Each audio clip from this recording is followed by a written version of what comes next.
Today, I'm joined by ASAE CEO Michelle Mason and Chief Public Policy Officer Mary Kate Cunningham to discuss how associations can navigate the defining challenges of 2025. Welcome, welcome. I got to just start off with a real softball question, I think, Michelle. It's like the Association of Associations. You know how this goes. People turn to you for examples all the time, and it's hard when so much is in a state of change. So how is ASAE preparing to lead during what many are calling an unprecedented time of uncertainty for nonprofits? Wonderful. That's a great question to lead with, KiKi. And thank you for having us both. This is the first time Mary Kate and I have done a podcast together. So I'm very excited. So I know. I'm very excited. We might have to take this show on the road. Yes. Yeah, we are living in unprecedented times. I didn't think that we would be saying that.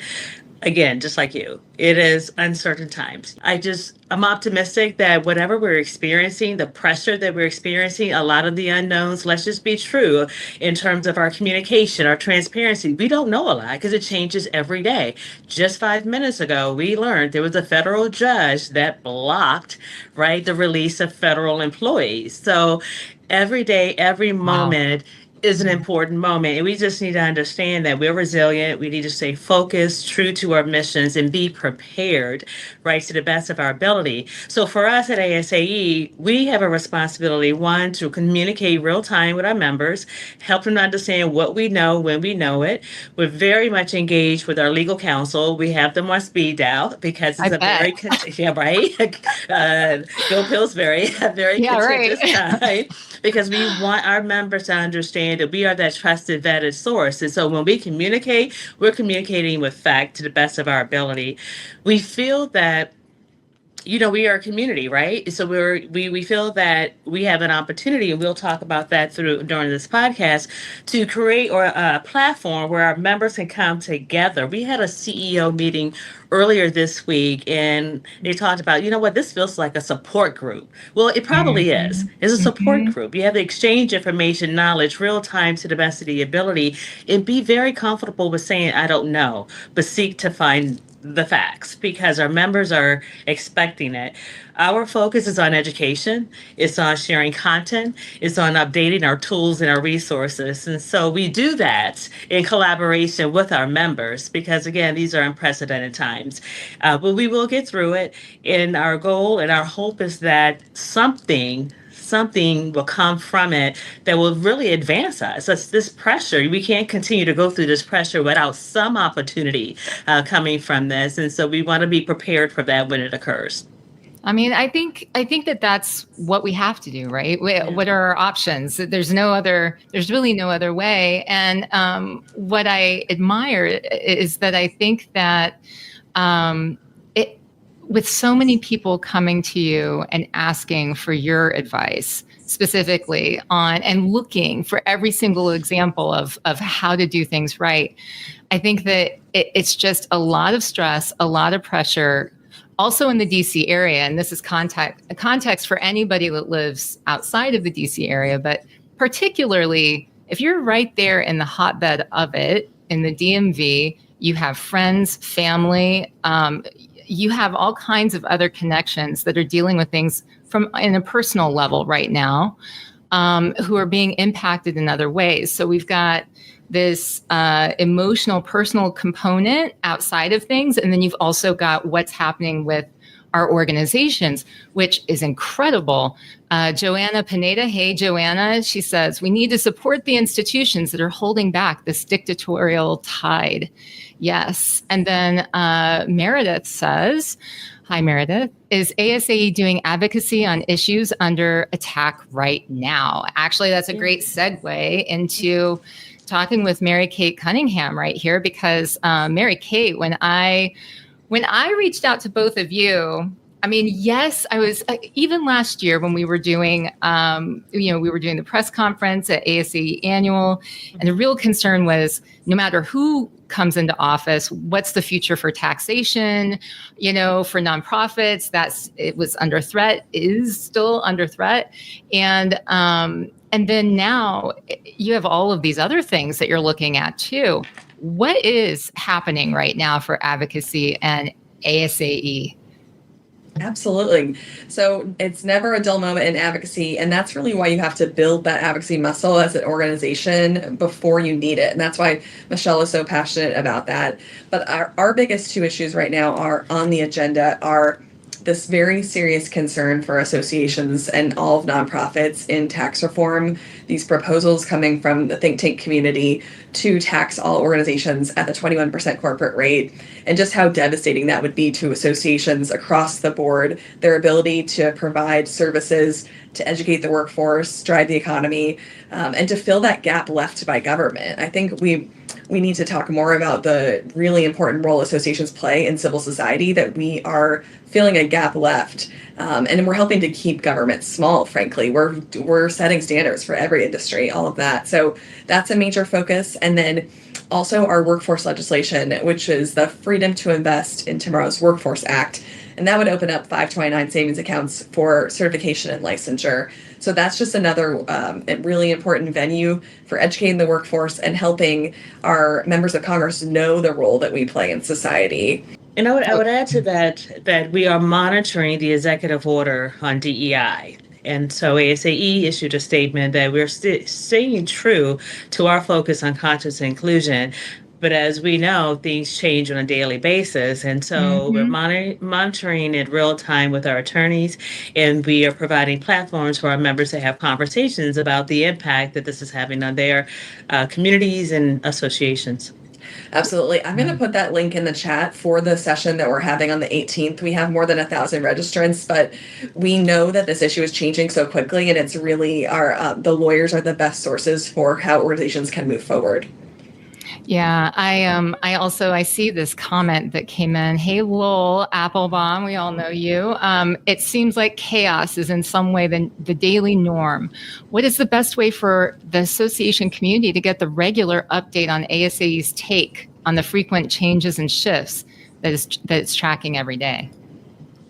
So, we said thank you, Lowell, for that question. I'm glad you're on this podcast with us, being very active and engaged in ASAE. So, we send member updates. We'll be sending them more frequently now on a monthly basis.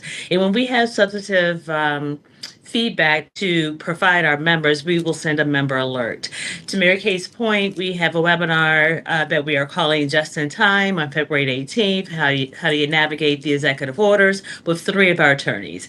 We also are implementing a new communication channel with our members, with the ASAE Board of Directors. And so we're calling them open forums. They'll be facilitated by Board of Directors, and it will be a limited offering so that we can hear voice of the member that will further direct our strategies in terms of how do we respond. So the first session will be with Sherry Shashay Tufor. She's our Secretary Treasurer. And what is that date, Mary? February 19th. It's February 19th. So we have a webinar on the 18th. We have an open forum on the 19th. The second open forum will be facilitated by Jay Kieran, who's our chair-elect. So our board is really out front on some of the issues that are impacting our members, and very committed to listening to understand so that we can strategically respond. And so as we again learn new developments, we will create a platform for our members to engage, discuss, and be updated real time. I love that. And I love, just examples of how you're leading through showing, by example, through showing how more communication, these are the avenues that we're opening up. Associations, listen up. Like this is an example of like how you can think about what you're doing with your own organizations. I know that this federal funding freeze has people, really concerned. And Lowell says, great work. Great work as always. Thank you, Michelle.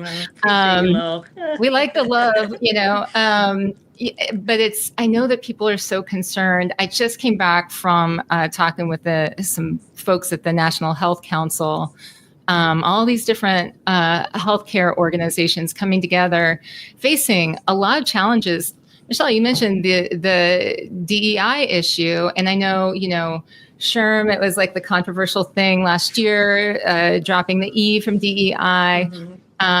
Looking at the way, I feel like you all were ahead of sort of ahead of what was going on in looking at the way that you were framing, conscious inclusion and really thinking about the way that you could do this so that it wouldn't get attacked as easily, maybe.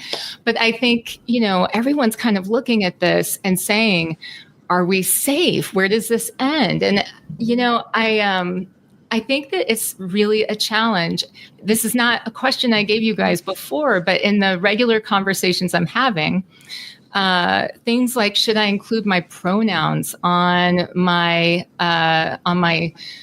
Zoom and my signature, and should we include them on the ribbons, and all of this stuff, these steps that have been taken before seem to be like, I'm afraid I'm going to put a target on our organization and on me personally if I continue to do this. And this is not asking you as maybe representative of ASAE. This is more asking you, Michelle, and you, Mary Kate, how are you kind of navigating those things? Have you thought about that? Have you come across that? Or what are some stories that you don't even have to share your own? You can say, have you had these conversations with others? All organizations could potentially be a target. We did not expect for the executive order to include associations, the private sector. So that is something that we're monitoring. What we're doing at ASAE, we, as you mentioned, conscious inclusion was something a strategy that we implemented 4 years ago. Right. And it was really about the intentionality behind being inclusive. And we're now putting an emphasis on that strategy, and we're building the tools and the resources to help our members navigate or try to make sense of what's happening in our environment. So that's one focus. More operationally, what are the tools, the resources, the education, the community platforms while you're trying to figure it out, right? So we're scrubbing our website. We are, doing all the things that most organizations are doing. And then from a strategy perspective, yes, we are looking at the policies. We're working with our attorneys, and Pillsbury just published a paper on the EO, and we made that available to our members, right? And so that's what we're doing real time.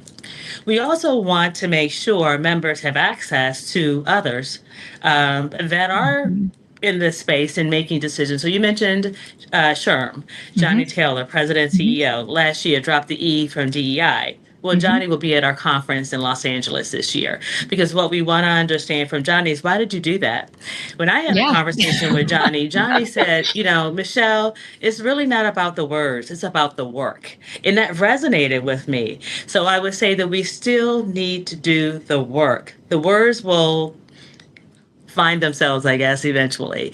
We've been here before. Everything's a cycle, but we should not forget the hard work that our passionate members and volunteers and staff have done over the years. And this is a moment in time. So I would say stay the course, and we need to monitor. We need to be smart about what we're doing.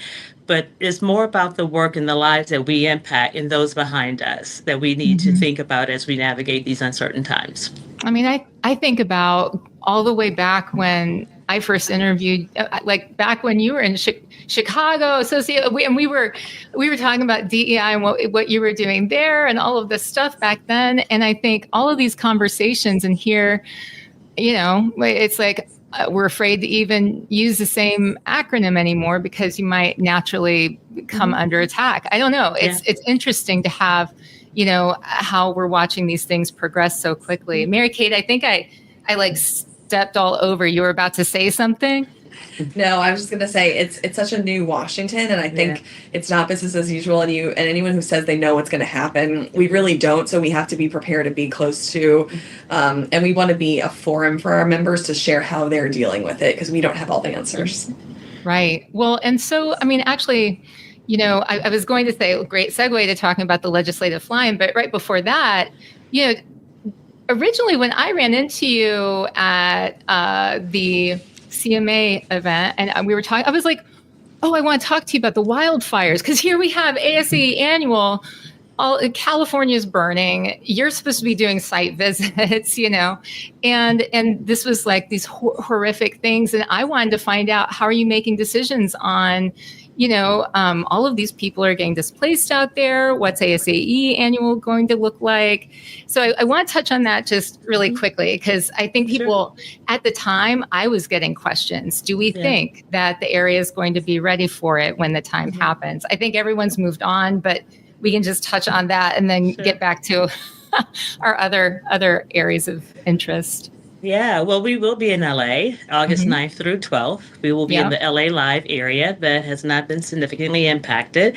We're excited about the program that's being developed, but most importantly, we are excited about the rebuild that we can participate in. So our story is this: 2 days after the wildfire fires were launched, we created a campaign through our Meeting Community Needs effort. So we started raising money through our research foundation, and we will continue to stay connected with the community from now to entering our annual meetings. And so we want to be able to help the community rebuild. We want to be able to acknowledge the first responders.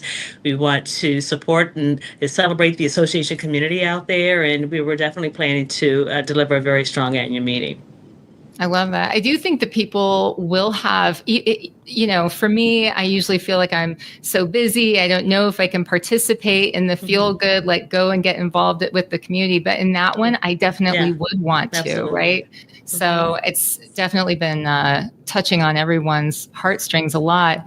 Joanna says, one of my clients, a nonprofit that provides services to victims of domestic violence, wonders if they should remove all the inclusive language from their website for fear of being attacked. I didn't have any guidance for them. And, and that's the thing is, Joanna, what conversation I had was someone's funding, an organization, health organization's funding for a grant was being withheld because somewhere in a registration, it's like there are 85 pages of stuff. They asked for gender rather than sex. And the word gender needed to be changed to sex, or else they wouldn't get this funding, which sounds like, what? Right? But I don't know if there is a good way to give guidance right now, because I don't know if we all know what the new rules are. Right. So, and the rules change every day. They are changing. Yeah. They're changing every day. They really are. Yeah. Yeah. So let's talk about this legislative fly-in, because certainly you have a plan for how these things are going to go down. It's like, here's our strategy. Mary Kate, how do you have a strategy for like a year like this for your legislative fly-in? But I mean, it's more important than ever, right? Absolutely. And we are close to capacity for our fly-in because there's so much energy around it. We're really excited we're actually finding ways to add more spots. So we are, I think one thing that we invested in, knowing this year was going to be filled with advocacy, was economic impact research. So the board hired Oxford Economics, and we have great stats that we're going to be able to bring to the Hill, how associations are contributing to 1 million jobs, 71.4 billion in wages. We talk about the 270,000 plus events that happen around the country and that economic impact, and we have it down to the states as well. So that's something our attendees will be bringing to the Hill to remind Congress about that. And I think it really is about, more important than ever, to tell your story, have the facts as well, but the stories that pull at the heartstrings. And we are collecting those for how your association saves the government money, the important work you do that would be a void if the association didn't exist. Once members of Congress hear those stories, then they tend to be on our side. But there's a ton of education that we have to do. So I think our tax coalition, the Community Impact Coalition, is extremely important as well, too, because we've got to cover a lot of ground and do a lot of education. And we saw what happened when associations were excluded from the Paycheck Protection Program and COVID. There's a lot of examples where we have to continually have a big presence. And that's a good point, Mary Kate. Most associations should still have some type of infrastructure in place from COVID, when we had to mobilize and activate immediately. So leverage that. What are the lessons learned from that crisis that we can bring into this very different times? We understand that, but it's not like we've not been here before in some capacity. So I am encouraged by the fact that these discussions and conversations that you're leading in different circles, different places, people are continuing to come together and figure out, okay, how are we going to strategize and help each other and come together in a way that's going to move things forward. I feel like there were so many details we were able to get into before, and now we're all the way back to, oh wow, we really just need to protect what we are, that we exist, that we're out here doing important things. Just the role of associations in a way that it's like we're under fire. And so I just want to say that, I'm thankful that we have, the good work that you're doing so that we can fight that fight.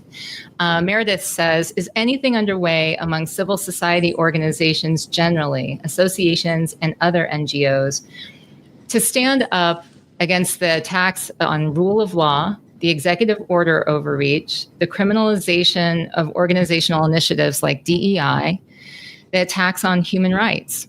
How to oppose authoritarianism as opposed to how to adjust to it. I'm Canadian, so I'm watching the situation very closely, but I realize easy for me to ask a question like that. Yeah, there's a lot there. So, I mean, do you know of anything that's underway right now in general for associations and NGOs to stand up against some of these things she mentions, like the executive order overreach? I know a lot of people are like, well, are we supposed to do something? Like, how are we supposed to do something with this? And it seems so complicated. KiKi is complicated, right? And, ASAE, we all know, is a nonpartisan organization. So we need to be mindful of that. ASAE is very focused on the mission it serves in the constituents and associations. So we're very focused, laser focused now, but we can't avoid what's happening around us. We can't ignore what's happening around us. And so in our responsibility is to protect the association community. And where it makes sense, we will partner with other organizations. So when opportunities emerge. And so we are in conversation and communication with the Council on Foundations, which had analyzed the executive orders and published a really nice piece that we shared with our members. So this is a time to leverage our strengths and work with partners where we can to address the variety of issues that are out there while monitoring what's coming next. So to Mary Kate's point, we're focused on tax reform. We're focused on monitoring the executive orders. We're still focused on 529. Workforce is a very important opportunity for us, right? Yeah. Lowell is chair of our workforce task force. And so there's just so many opportunities. We're having conversations, with the release of federal workers, is that our opportunity to expose them to associations as a career path. So there's just so much that we can do, but again, staying focused on our target audience, staying focused on the mission of ASAE is kind of where we are at the moment, while looking at opportunities to partner with others where it makes sense. And I have to say, some of these things, it's like we can look at them through an interesting lens, because I know, from years and years of first working for associations as staff and then going into like consulting. A common issue is when we would have associations that offer education and like scholarships and like funding and help for all of these different types of, sectors and sciences and experiences. And a lot of times you wouldn't even have enough applicants for some of these things. And that was the challenge. And now when we see things like higher education is also one of those things that it seems to be getting a lot of fire. We don't know how things are going to land. We don't know what's going to happen with some of that.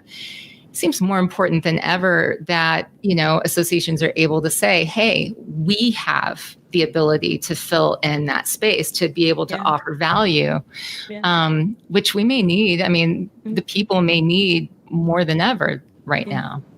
That's true. We, through our the ASAE Research Foundation, we've increased our scholarship program significantly. We just launched a new scholarship supported through the generosity of Linda Patterson, who is our immediate past chair. So that's an area of opportunity for us, particularly as we focus on workforce issues and bringing those into our sector.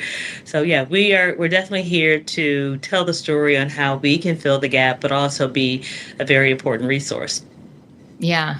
And Joanna, I want to bring up something that she said. One of my clients says we need to stop believing in American exceptionalism or the idea that certain things would never happen in America. Yeah, I'm afraid to ever utter those words ever. Those unthinkable things have happened, are happening, will happen, and we need to have a battle plan.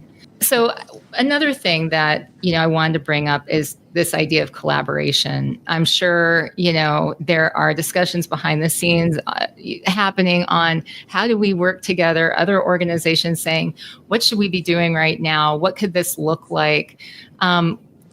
What role do you see for cross-sector collaboration in strengthening the association community's response? I mean, there's a significant role. I mean, when we leverage and play to our strengths, we can make some significant things occur. So for us, if we just go, the Community Impact Coalition. We are definitely leveraging the different voices of our members. To Mary Kate's point, we're focusing on the charitable sector at this phase because it's those stories that make a difference. And so we, ASAE, we are, obviously providing the platform. So we need to really look more, be more strategic about partnering and collaborating because these times are turbulent, and it's a myth to believe that we can be all things to all people. So, so that's our strategy here. Hey, podcasters, association podcasters, you collect stories. Maybe we can help move some value stories, cool things that associations are doing. Joanna, I know you do, that we can send over and, maybe give some fuel for some of these great things that they're trying to do. See, Roger says, is ASAE going to provide information to the association community regarding the issues for the fly-in for those that will not be able to attend in person? Yes, absolutely. We would love to share the one-pagers for the Hill for people that want to bring that for their own Hill meetings. And we're happy to share all of that so we can have you amplify the voice of the association community. Yeah. And KiKi, going back to the question about just your offer about stories, we are very intentional in terms of collecting stories from the community because we just never know which one would be the most impactful one to help us accomplish the goals of our various coalitions. And so I will also offer, it's not just the Community Impact Coalition. Last year, we established the Association Coalition for Artificial Intelligence because we knew that there would be an AI czar. We knew that there would be an investment in AI. And so that's being led by a board member, Jason Oxman, who is the CEO of a technology association, trade association focused on tech companies. And so we're just really, again, it's about preparedness, but we need the stories. We need to understand from our members the impact that all of these issues are having on them to support our strategic direction. So bring them on.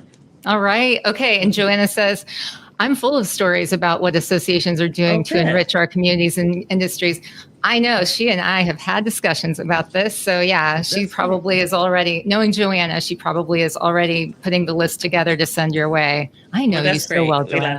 We love it. All right. And also we have the summit dinner, right? Yeah, absolutely. Oh, so that's the Power of Associations Awards application is going to open up in the next few weeks. And those stories are extremely helpful with sharing examples of the impact in the community, and we bring all of those stories to Congress. So we would definitely encourage applications there. Oh, I want to be at the Summit Awards this year for sure. September 25th. We'll see you there. Okay. Tahira. She says it's certainly making us consider how we program both information and safe dialogue spaces to IMEX in October.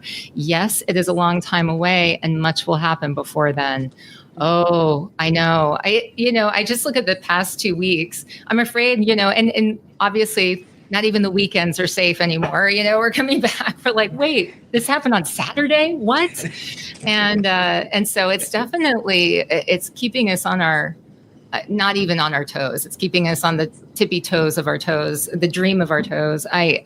I don't know. And we're trying to do the best that we can, right? So I guess how do you advise leaders to keep their eye on that long-term strategy while there are all of these new things popping up in front of them? It really goes back to your plan. It really goes back to your communication with your board, reviewing the plan. So, for example, the ASAE board met in November, and we looked at where we're going as an organization, what's ahead.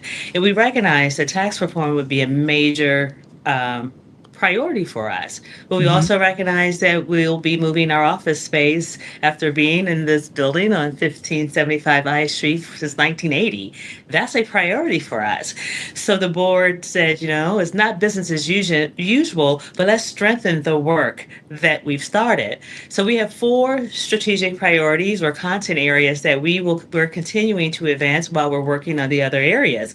One is the future of artificial intelligence. The second is workforce, conscious inclusion, and strategic leadership. And that work is being pushed down, those priorities, into our councils, our volunteer committees, all of it to facilitate business alignment.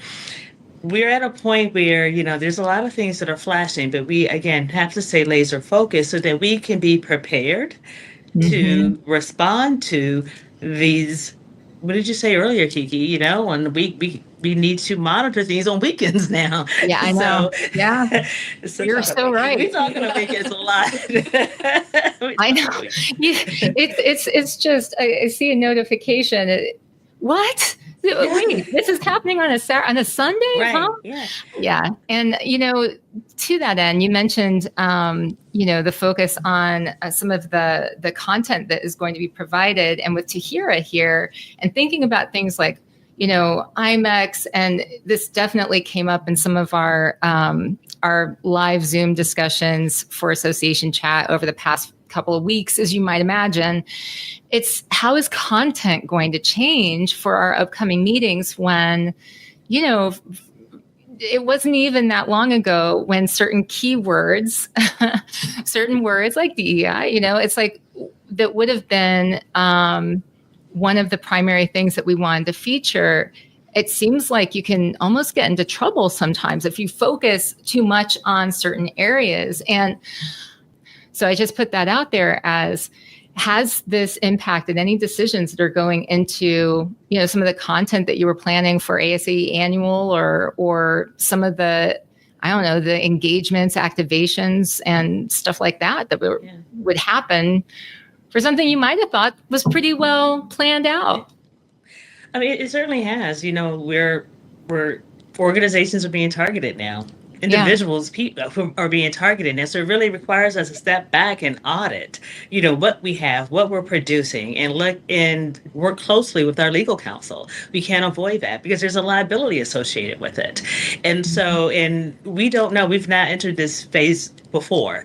So it really requires us to think about not as much question, but conduct an assessment of where we are and the times we're in today. But everything has a life cycle, right? Everything. Yeah. So we don't want to change too much because we might be back in a place where this is supported again and is welcomed and such. So we just need to find that balancing act. Is there anything that you're doing, Michelle, or you're doing, Mary Kate, to sort of ground yourselves, to think, okay, I've got to pace myself because now the weekends are under fire too. What are you doing to sort of, your strategy for moving forward, as it were? It's an interesting question because we were in the office late yesterday and we just looked at each other like, go home. Yeah, we just hold each other accountable. We believe that humor is good, right? We hold each other accountable. We are very supportive of everyone on the ASAE team at this moment. Mental wellness is more important than ever before, and we know that we are in interesting times, and we need to support our team to deliver the best, to support our members. And to do that, we have to take care of ourselves first. And that's something I've had to learn throughout my career. but I'm now understanding the importance of it. And so it's a huge level of accountability, I would say, in supporting each other through it and setting up the boundaries, put your oxygen mask on first. So control what you can control. Yeah. I think that those are some great final words. Do you want to make a plug for anything that you're working on right now as a send off to folks? Because I really appreciate you being on here and answering questions and definitely answering questions at a time when things are just moving day by day, right? Yeah. Well, KiKi, we appreciate you. We appreciate our partnership with you. We thank you for all the things that you do for the association community, and that is heartfelt. And for us, we would love to see everyone at the ASAE annual meeting, August 9th through 12th. This one is very important, as you've identified, because we need to support LA. We need to show up to demonstrate the power of associations and to help that community build and rebuild, and it'll be beyond LA. So that's very important to us. Mary Kate, Michelle, thank you so much for coming on and offering so much of your wisdom and your experience and being vulnerable and saying, hey, here's what we know and here's what we don't know. And we're just doing the best we can. I appreciate that. I think we all do.